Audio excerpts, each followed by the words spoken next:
Welcome back. Hope everyone had a good break. And as as we saw, the stars were aligned well in the earlier session, and this session is all about astrology. In fact, the inner astrology of the spine, one of the most fascinating subjects being discussed, being learned, all about the chakras.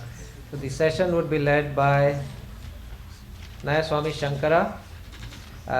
He has been with Ananda since 2003 when he met Swami Kriyananda. Has stayed since then.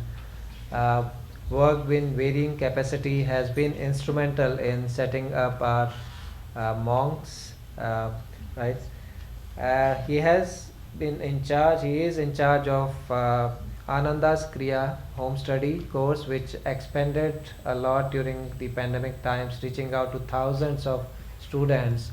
Even offline, uh, he has been teaching a lot of students and helping them in receiving Kriya Yoga.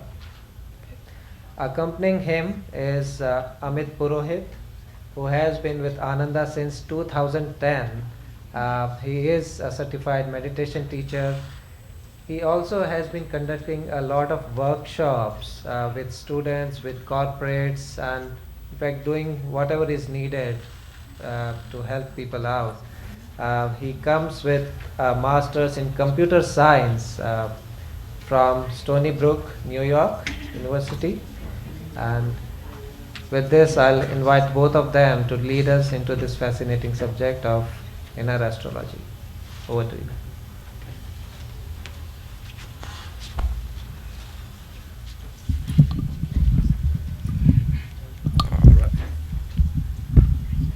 Okay, thank you, and thank you all for staying here. We have some audience here as well. I will not dare to ask how is everybody, as Dr. Aditya asked, and then hoping the response will be awake and ready when we have kept you here hostage and almost starving. But we will try to give you some kind of an idea for the next half an hour about this topic, which is actually a very, very fundamental topic to our path. So a quick show of hands or a answer. You see a lot of faces, altar, we have masters and then some people. Can you see like a few faces here which have smiles on there? Not the inner smile, just let's stick to the physical. How many you see? Don't count Shankara here, but just the pictures. Do you see any smiling pictures? Yes, no? How many? 1, 2, 3, 5. Oh. But you see something, huh? Nobody's. What is happening here? What is the number? Anybody? Do you see some smiling faces here? Yes, all of them. Yeah, see, you're getting too spiritual now. As I said, just remain on to the physical realm. But we can agree to that both of them are smiling, yes? There's a sort of Swami's hidden picture here. Now, see, both of them are American. They were here just now. Again, the soul could be Indian, but and even Swamiji spent most of his life also in America. So if we replace their picture with an Indian picture, and will there be difference between how Indians smile and the Americans smile? No, but the very different cultures, isn't it true? It is still the same. If let's say we go to some very remote part, we just talked about Ukraine and then Russia, if we see those people, they must be very different, isn't it? If we have pictures of them smiling, can we still recognize it? It is very interesting, isn't it? It is. We went through the cultural barriers, we went through the geographical barriers, and yet the smile remains the smile. Do we teach our children in the schools? You see that there is a educationalist here. Do we teach our children how to smile? Like you sort of make your face one way or the other. Do we teach it like that? Some of you, probably most of you have some children. Do we teach them? No. Or how to be sad? How do you behave when you are a sad person? No, it just comes naturally, isn't it? We all have been happy and sad in our lives. Is that true? Or am I the only one who goes through these phases? No. Yet we feel that, and you actually can give yourself a try. When you are really sad, try and force a smile. And vice versa. When you are very, very, very happy, try to act as if you are sad. Both are very equally difficult exercises to do. There's something within us, do not respond to that. And that is actually the crux of what we are going to say today, which is basically there is something moving within this form, like which forces that smile. Or on the other hand, when you're not feeling very uplifted, there is something which is going through this body form in a different way. So it forces our facial expressions and many of the other body postures also in a very different way. That's why we don't ever confuse a sad person with a happy person and vice versa. We can feel it out by looking at the physical posture. And that is what is happening within this form. In the yogic term, we call it the astral spine. And what is that? Another quick trivia question. Which direction is heaven? Up. Thank you, Bindu. Huh? And which direction is hell? Down. Huh? Again, it is universal, isn't it? We have not taught it, or we haven't actually gone up and then see it. However tall building is, it is still up. And then no matter how much you dig, the patal somehow still remains unreachable. Good for us, actually. But we also talk about that. Even in English language, we talk about when you're feeling good. You say, I'm feeling high. And today, if you're not having a good day, hopefully today is not one of those. But we say, I'm feeling down. And what is that up and down is all about? Again, the same thing which basically forces us to smile when we are happy. And then the same thing which forces us to frown when we are not happy. It is what is moving up and moving down. We call it very simply energy. And where is that energy moving up and down? That is the astral spine.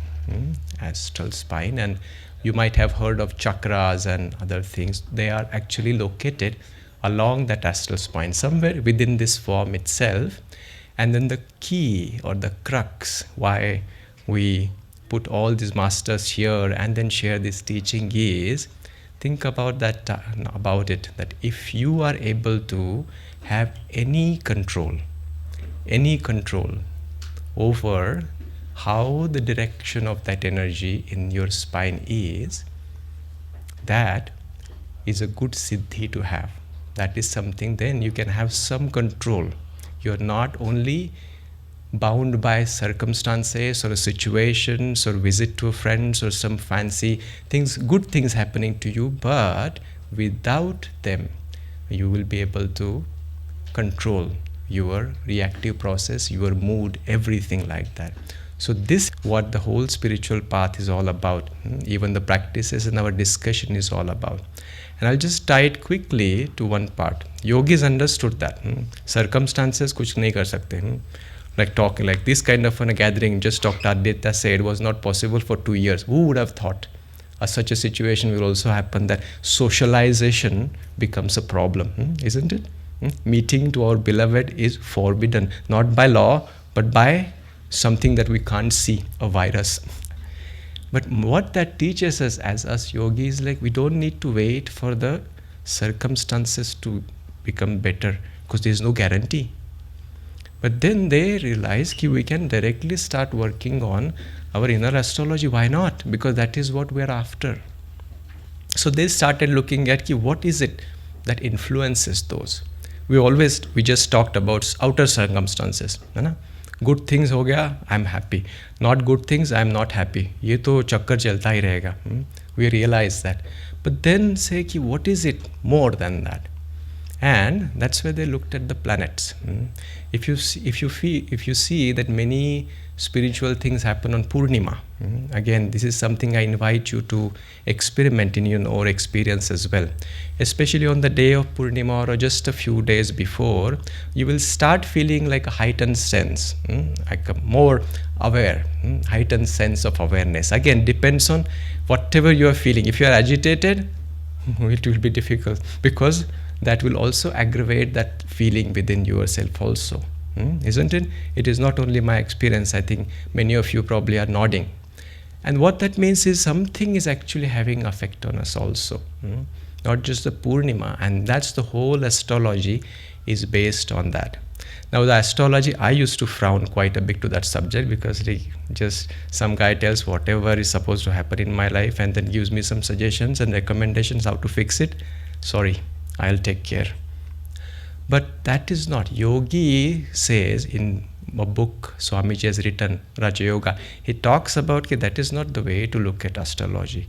And actually astrology is an excellent aid to anyone who wants to have some kind of a control over this reactive process. And he says that's why the study of astrology from a point of view, not to ये कब ख़त्म होगा बताइए, मेरी 7:30 ही ख़त्म कब होगी, 7:30 को थोड़ा कम कर सकते हैं, not like that. Like Deviji talked this morning about how to face change with courage, and she replaced the word courage with wisdom. And that is what the crux of a yogic approach to life is. We understand कि अपना life control नहीं हो पाएगा, situations won't be controlled. We are out of pandemic. Hopefully in our lifetime nothing else will come. It's a good hope to have, but the wise says you hope for the best but you get prepared for the worst. Meaning what? We can't count on that not to happen. And that is the right approach to looking at astrology also. What astrology says is what you see outside. There are lots of planets and constellations. They have a direct impact on how we are feeling within ourselves. And it changes. You also have experience in your own life. Sometimes you have something within you. It keeps changing in our inner environment. It keeps changing. Isn't it true? And rather than sometimes, I like how I was yesterday as opposed to how I am today. But again, that's the same thing. What we were trying to control outwardly, now we are trying to control inside. But when we realize that those effects we cannot nullify, then we start trying to be more creative about it. For जैसे ही ये खत्म होगा, the doors will open. You go outside and you all of a sudden see कि the weather has changed. It started raining big time. What will you do? Oh my goodness, I did not bring an umbrella. Oh my goodness. And all of a sudden, all of you will stay here till the rain goes off. Is it true? No. What will you do? You'll find a way out, isn't it? You'll borrow an umbrella, or you'll call a cab, or call someone who has an umbrella, isn't it? You go on the street and all of a sudden the street is closed. There's a lot of construction happening. यहाँ से तो my home is right across the street. You don't just wait there till the government or whoever is doing the thing will complete. No, it will take 3 years for you to reach home. You find alternate route, isn't it? And that's the precise way we want to look at astrology. Ki who are the inner citizens of this kingdom, which actually we can rule. But these are the only citizens which we can actually continue our journey or rule our kingdom. So how we can do that? For that we want to look at more carefully what is their characteristics, how we can work with them. And for that I'm going to invite Nayaswami Shankara.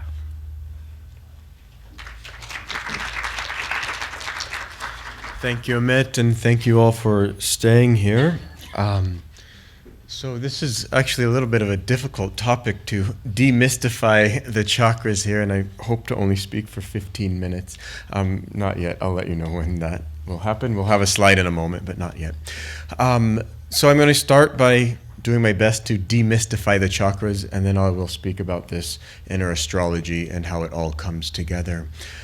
First of all, usually many people are interested in chakras, that there's just something within us that it sounds yes, that you feel I know something about these, yet they're also mysterious, that it's something made of energy, it's not tangible, yet somehow we drawn drawn to it. And the reason is because all of us have chakras, and that every night we fall asleep and we go into the astral world and we work with these more subtle energies. But then we come back here during the day and there's a part of us that has forgotten about it.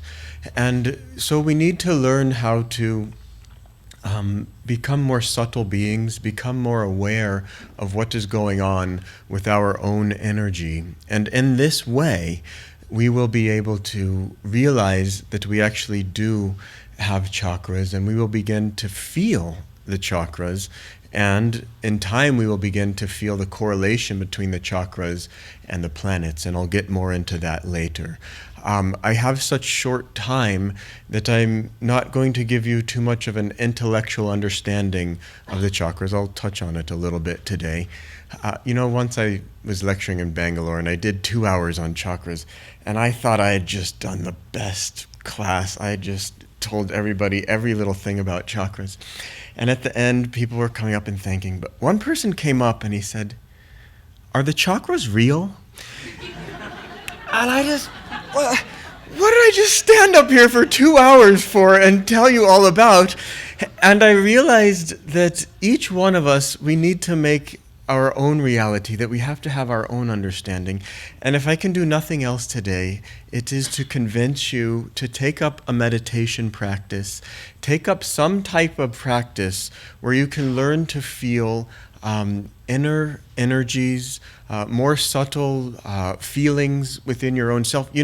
Feelings are nothing more than our astral body. That as we become more aware of our astral body, we become more aware of our feelings. And in fact, we're all trying to raise our level of consciousness and become more conscious. And the thing that is closest to consciousness is feeling. And part of the spiritual path is not taking our feelings and just suppressing them or deadening them so that we say, yes, no matter whether it's raining or not outside, I'm a yogi, doesn't matter. We need to not let it matter if it's raining or not. But more than that, we need to gain control of our feelings and learn actually how to feel on a more and more subtle level all of the time. And this I cannot give you. I can give you the techniques, and I hope that you will come to all of the classes that are offered and learn the techniques, but you have to do the work. You have to decide that you want to go within your own self and learn that there is an entire universe within yourself. When I first came to Ananda, people were talking about having an inner life. And what's an inner life? I thought, I know the outer life that we wake up in the morning, we go out and we do and we have fun and we fall asleep and we wake up again. But inner life, what is that? But I slowly came to realize after practicing meditation that there is an inner life that we all can have. And as we become more and more sensitive, we learn to feel even the pull of the planets out there, and I'm going to get into that more. Anyways, you do have chakras. The chakras are real, and they are within you, and it is as if a wheel is turning inside of you all of the time. And there's an outer wheel out there as well. When we look up, we see the sun go overhead, we see the moon go, we see the planets, and it's as if this wheel is turning. And so there's an outer wheel and there's an inner wheel. And one of the important things of taking up a practice of meditation is learning how this inner wheel and the outer wheel, how they come together so that we can live in harmony with the universe. Most of us, we don't live in harmony. I'm going to do my own thing, and we run off in this direction and that, and we've forgotten how to listen subtly to what the universe is trying to tell us. And then, as Amit was saying, and this is very hard to believe, but it's true, that this inner wheel that turns, it can in time become more powerful than that outer wheel that is turning. And you, by your practice of yoga, by your practice of learning to control life force and your energy inside, can learn to control what's going on the outside. In the book Autobiography of a Yogi, Paramahansa Yogananda wrote that he sometimes would ask astrologers to tell him his absolute worst periods of time, and then he would set his will to accomplish whatever he wanted to do in that. Why? Because he had learned how to control the outer environment by first learning how to control his inner environment. Another important thing as I bring up this lineage of masters and these great ones, part of life and being on the spiritual path is learning to understand how much attention did Paramahansa Yogananda give to astrology. In his book, I'm not sure. There may be 52 chapters in there. I'm not sure. But one chapter he gave to astrology. So it certainly has its place to understand, to study. But he didn't dwell on it over and over again. And in my opinion, it's more important to go inside and learn about the inner chakras and learn how to control this inner wheel that is always turning, it's always spinning. I'm going to give you a little, very actually important hint here. One of the things that's happening which makes this wheel turn on the inside is our physical breath. And our breath, for most of us, it's always moving. You could say it's always turning, the incoming breath and the outgoing breath. And the way that that moves dictates the way that we feel. And it dictates how we are connected to those outer planets. I'm going to ask for that to be brought up now. I knew that if I brought this up too early, you wouldn't listen to me and you'd just stare at this thing. So this is a picture from the book, The Art and Science of Raja Yoga. This is a very, very, very important diagram. And on it, it might be too small for you to see, so you can go buy an Art and Science of Raja Yoga book out there. But it has the Irda and the Pingala, which represent Ketu and Rahu. And who would think that you could gain control of Ketu and Rahu? And we all know, I think I can. I'll buy some gemstones and I'll go to an astrologer and he'll tell me to do this and that. But what I'm telling you to do, more than any of that, learn to watch your breath. Learn to watch it very subtly. That if you can learn to watch it, you will see that when you inhale, and he was talking about this, that a subtle energy rises in the spine. And when you exhale, subtle energy, and if you can learn, at first we have to learn to feel these currents. But then we can learn through the practice of Kriya Yoga to gain control of these. And don't doubt what I'm saying. You might think, that guy, I don't know. Gain control of Ketu and Rahu? That sounds kind of big there. I don't know. I'm telling you the truth. You are gods. You might be a little bit of sleeping God right now. That's okay. We all are. And we're learning how to wake up, and we're learning how to feel that we have an inner power inside of us that can control the universe. And so we also have other techniques where we teach you to feel this energy in the spine. Another one, some of you here know it, Hong Saw in the spine. If you go very deep into Hong Saw in the spine, you can see the different chakras there. Well, our energy is always moving at different chakras. But here's something for those of you who know this technique deeply. Where is your energy centered? That your energy could be centered about the heart chakra. Or your energy could be, which, by the way, is Venus. And you could learn to take control of that particular planet if you can learn to feel these energies and learn to take control of these energies. And of course, we have at the spiritual eye the sun. We have Krishna who lives here. I could go on and tell you all about the chakras, the different chakras. This is Krishna is at this chakra. The first two chakras that we have Nakula and Sahadev, who were twins. And the energy in the first two chakras, the energy of earth and water, that we have to learn how to have those work together cooperatively, like twins would work together.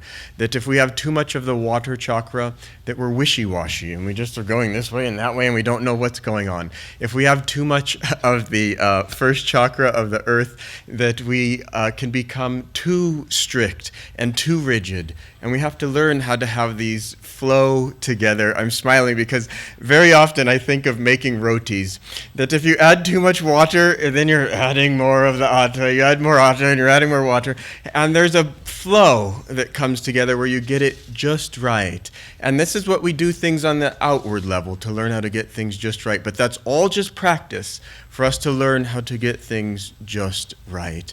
And if we can learn to be here, I enjoyed Aditya's story so much today about Krishna.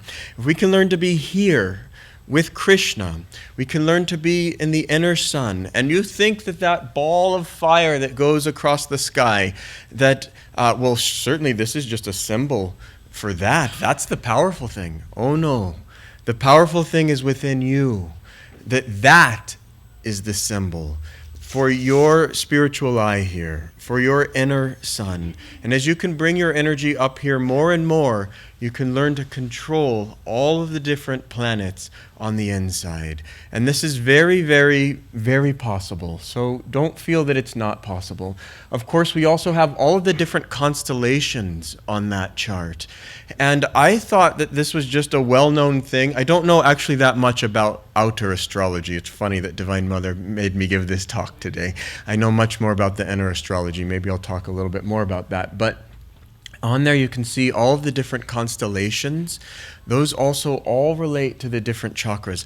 I thought that this was just always known in Indian astrology. But actually Swami Kriyananda, he has maybe revived this, that this is one of his gifts to the world. And when an astrologer told me that, oh no, Swami Kriyananda has given us this. Because if you go to an astrologer, he's going to draw up one of these charts for you. I'm sure many people here know that chart. But did you know that that chart also, that it's right there, that it's within you, and that you can learn to control it? And so please, we don't have the time today to study this, but study this and see where your energy is. And I'll end with this, that go back into your own self and learn to feel your own energy. Learn to feel when your energy is heavy and it's down in the lower 3 chakras. Or learn to feel when your energy is up in the higher 3 chakras. And we can learn to live in the upper chakras all of the time. One of the most beautiful things about Ananda is that I met people when I first came, they were smiling all the time. And I thought, there's either something really right with these people or really wrong with these people. I've never met anyone who smiles all of the time. And I really started to study these people. And when I moved into the ashram at first, what's he doing? Does he go home at night and really throw things against the wall and get angry, and then he comes on during the day and he's just all smiling? And I watched and I realized there were some people and they were smiling all the time. And I said, what's he doing? I want to do what he's doing. And I realized that he was practicing Kriya Yoga, and that he knew he had the control over the energy. And it just wasn't one person. There's many, many people. Get to know all of the great souls at Ananda. There's so many of them. And you'll see that it's what they're doing. So they're practicing Kriya Yoga. They're practicing the energization exercises. They know what it feels like to live in the upper 3 chakras all the time. They know what to do when they feel their energy drop down into the lower 3 chakras, and how to raise that energy back up again. And this is God's gift to all of us, that God comes again and again to show us techniques, to show us how to live on every level of life. And again, I want to emphasize, Dhyanaji was standing here, our path is not just about meditation, that it's about learning to live every single aspect of life in just a wonderful and uplifted way, where we can have so much joy, so much happiness, and we can just know that absolutely everything is coming from God. It's another point that I wish to make as we look at that chart, that most human beings, they're just going through life, and their planets are circling around, that wheel in the sky is turning, and they don't know why they're doing this or they're doing that. That it's simply their karma that is forcing them to do X, Y, Z.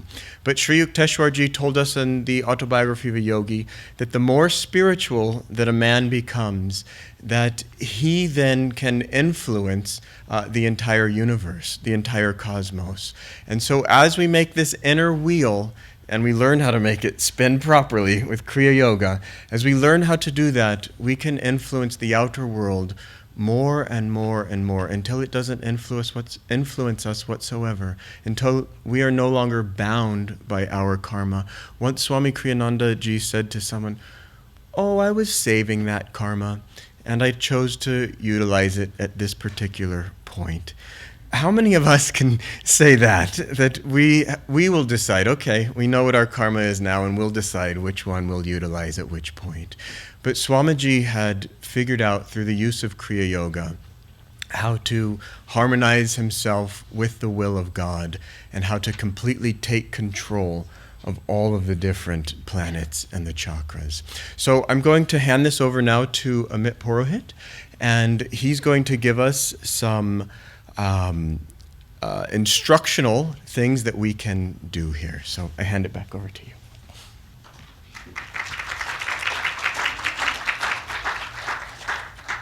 Well, I don't know how much time we have, but we will just do a quick exercise.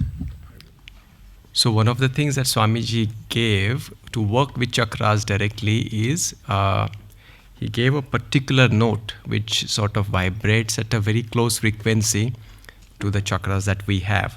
So as an experience, what we're going to do is I'll play the note on harmonium. You listen to that note. I will tell which chakra it is, and also tell you the position of that chakra. So just mentally try to tune into that position in your physical body and then chant, sing this note along with me. We're going to start from the lowermost chakra, go up, down, maybe a couple of times. So this is Muladhara. This is base of the spine, close to the anus muscles. If you want, you can tense and relax the muscles around that area. Listen to this note and you can chant Om with me loudly.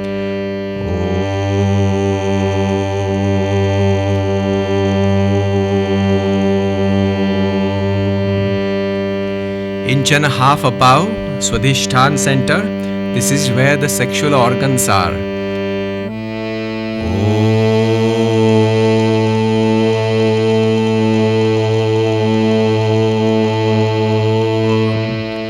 Manipur, stomach center. You can tense and relax that area.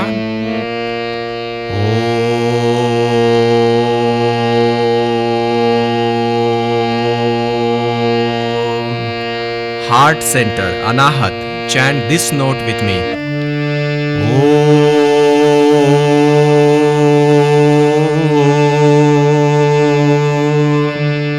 Vishuddhi, throat center.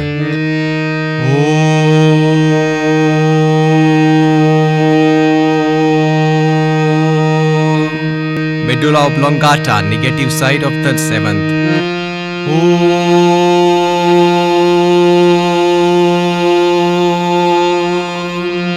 And finally the spiritual eye.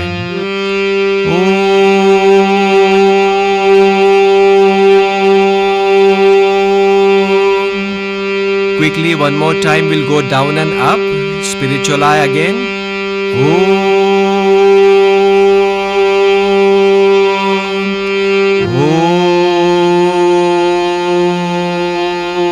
Vishuddhi. Anahat, heart. Stomach center. Swadhisthana. Muladhara.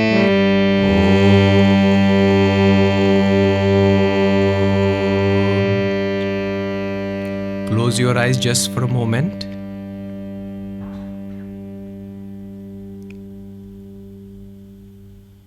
And just feel how this exercise, or just putting a little awareness onto our chakras, makes you feel.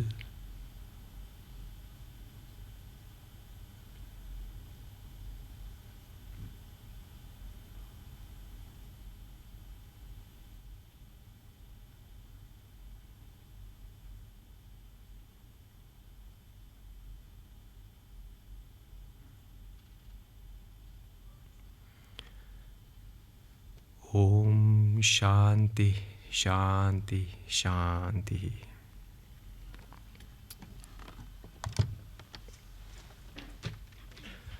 Well, thank you all for joining this half an hour with us.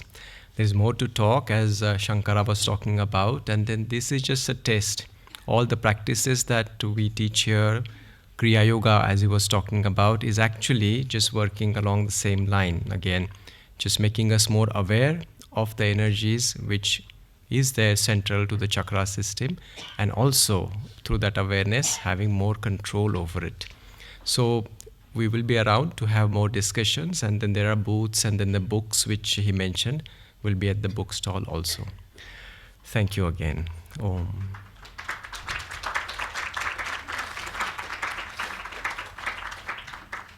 Thank you, Jamal, Nayaswami Shankara,